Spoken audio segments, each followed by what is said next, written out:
ตัวอินเทอร์เน็ตเสียบอินเทอร์เน็ตเสียบมือเสียบพอดอินเทอร์เน็ตของเราแม่น192จำ1โอ้ยเบิ่งแน่โอ้ยเนาะ192จำ1เอาเบิ่งแม่น้ำแม่น้ำล็อกแม่เอาน้ำเลยนะ192จำ168จำ1จำ40เนาะไอพีเอา/40อันนี้มันเข้าไปพีเซาซี่ว่ะเซาซี่เรื่องอินเทอร์เฟซแม่นอินเทอร์เฟซโอ้ยนะทีเนาะอินเทอร์เฟซ1เนาะไปเจมจันทร์ที่ซื้อบ่ได้พอเนี่ยประเภททุกภาพมันจะโค้งบ่ได้อินเทอร์เน็ต1ความหมายคือพออินเทอร์เน็ตพอดเอาที่เชื่อมพอดแหวนพอดเสื้อตัวที่2แม่นพอดแม่น IP ที่เราจะเข้าอันเอาดีไว้คอนเนคเข้ามาเนาะ192.168จำเท่าไหร่14จำนึงก็ได้ครับเซาซี่นี่25เด้เซาซี่นี่มันหยัง11มันเป็นซับเน็ตมาร์คอยู่อินเทอร์เฟซตัวใดนี่12นะ12อัปไลน์อินนาโบเนาะแล้ววันนี้มาแอดเองว่ะแอดพอร์ตนึงพอร์ตเพื่อให้หน่วยอื่นวงอื่นเข้ามาได้อีกเนาะเป็นโปร่งวงสกัวเราเปิดอันนี้เปิดตอนนี้จับนี้13เนาะจับเบิ่งได้แม่เห็นกูบอกบ่ถืออีกทับซาซี่ดิบ่ได้บ่ใส่ได้บ่ทับซาซี่บ่ได้แล้วก็เปิดแต่พอดเดียวเราจะเอาพอร์ตเดี๋ยวพอร์ตที่2เนาะเป็นพอร์ตเสื้อเป็นดูลายแปล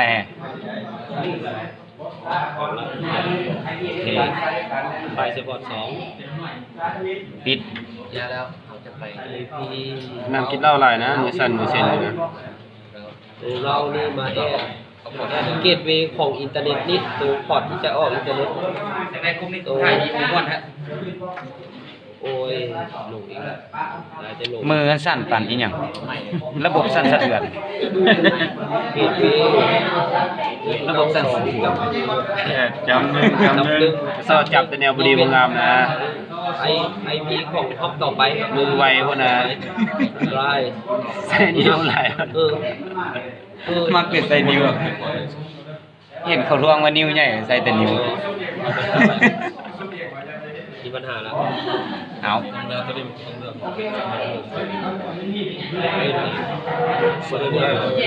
เกตเวย์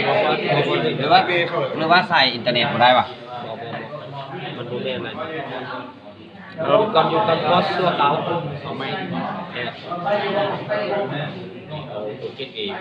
เกตเวย์นี่แหละมันถึงแล้วเกตเวย์เขาจะเอาเป็นพอร์ตสมมติว่าพอร์ต12พอร์ต1เลยเกตเวย์ใส่มันคือบ่ขึ้นเราต้องใส่กันเป็นสายงั้นเป็นน้ำสายไฟขึ้นบ่ล่ะบ่ไฟบ่ขึ้นมันทำเป็นสายเอาสายตัวนี้มันจะบ่ได้ได้เรื่องใหม่บ่ลบได้เด็กไปแล้วน้ำสายบ่แล้วเป็นน้ำสายให้มันเทียนเดียวแล้วอันนี้เป็นขั้นตอนการเล่าให้เพื่อให้มันออกอินเทอร์เน็ตได้แล้วนะครับเดี๋ยวเราต้องไปไฟวอลก่อนพิเศษทางลมไอพี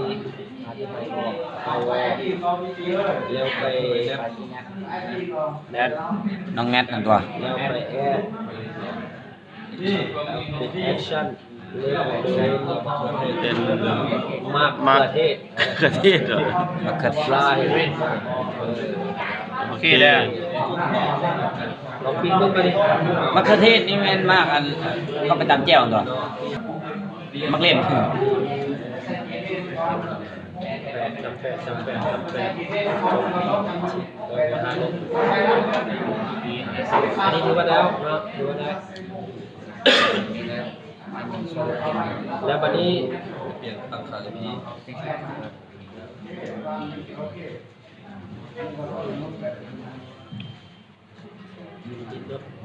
ตัวนี้ ได้เลยดิ อินเทอร์เน็ตได้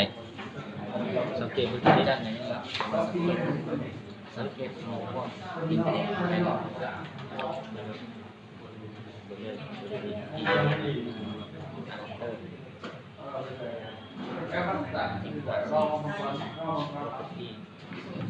ตั้งแล้วเราบอกเอเมถูกต้องเลยต้องเพราะว่าอินเทอร์เน็ตเป็นอย่างนี้